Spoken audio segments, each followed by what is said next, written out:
Bye bye আর গুরুদেবের নাম এমকিনা। যার জন্য ভারত ভাগ হলো, আমরা দেশ ছাড়া হলাম। আমার বাড়ি ঢাকা ছিল, আমার ঠাকুর দাদারা অস্ত্র রাখতো না, পুঁতি রাখতো, বড় বড় অনেক পুঁতি। সেই ভাইরাস, সেই জার্মস, সেই ইসলামিক জিহাদ, সন্ত্রাসবাদ, সেই মরুদস্যু লুকেরা, ডাকাত সরকারের মতবাদ, ওটা ধর্ম নয়, মতবাদ। আবার আমরা এখানে বসে রাখলাম, কাঠ দৌড়তে রাখলাম, জিন্না এক্সচেঞ্জ হয়েছিল। বার্তা দিতে চাইছি, আমাদের নিজস্ব কোনো কথা নাই, আমরা বিজ্ঞানের একটা সূত্র বলছি, every action has an equal and opposite reaction. তো যতক্ষণ রিয়াকশন না হবে ততক্ষণ এইভাবে অ্যাকশন চলতে থাকবে, শুনতে খারাপ লাগুক আর ভালো লাগুক। রিয়াকশন না হওয়া পর্যন্তই একতরফা, যেটা মুর্শিদাবাদে, জাফরাবাদ বা ধুলিয়ান, রঘুনাথগঞ্জ যে ঘটনা হচ্ছে, দয়া করে আপনারা ওটাকে দাঙ্গা বলে চালাবেন না।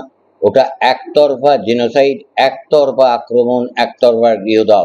কোনো মিডিয়া কোথাও আমি এখনো পর্যন্ত কোনো ভিডিওতে দেখলাম না যে একটা মুসলমানের বাড়ি দোকান ভাঙচুর হয়েছে কি লুট হয়েছে। সুতরাং আপনাদের কাছে, মিডিয়াম্যানদের কাছে আমার অনুরোধ, দয়া করে এই কিছু যে বিষাক্ত ন্যারেটিভ আছে, এই ন্যারেটিভগুলো চালাবেন না যে দাঙ্গা লেগেছে। দাঙ্গা হয়নি, এটা একতরফা হত্যা, একতরফা লুট, একতরফা অগ্নিসংযোগ।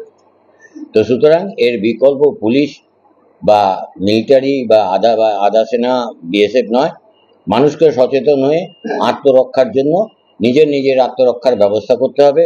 আজকে যখন আপনার বাড়ি ডাকাত আসবে, আপনি 100 নম্বর ডায়াল করলে সঙ্গে সঙ্গে রকেটের গতিতে পুলিশ আসবে না, এটা সকলের সাধারণ জ্ঞান আছে।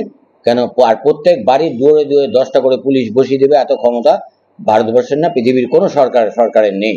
আর যতক্ষণ পর্যন্ত দাঙ্গাবাজরা, লুটেরারা যতক্ষণ পর্যন্ত না ভয় পাচ্ছে, প্রশাসনকে ভয় পাচ্ছে, কেন প্রচুর ভিডিও দেখছি, লাইভ করছে, বলছে পুলিশ কিছু বলবে না, চল চল লুট লুট, আগুন লাগা, পরিষ্কার বাংলায় বলছে।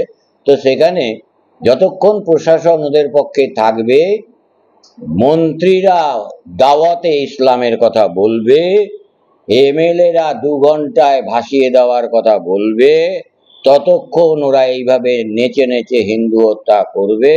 হিন্দুরা যেদিন এর পাল্টা দিতে শুরু করবে, ওরা ভদ্রলোক হয়ে যাবে, একদম ভদ্রলোক হয়ে যাবে। বাংলা টুডে নাও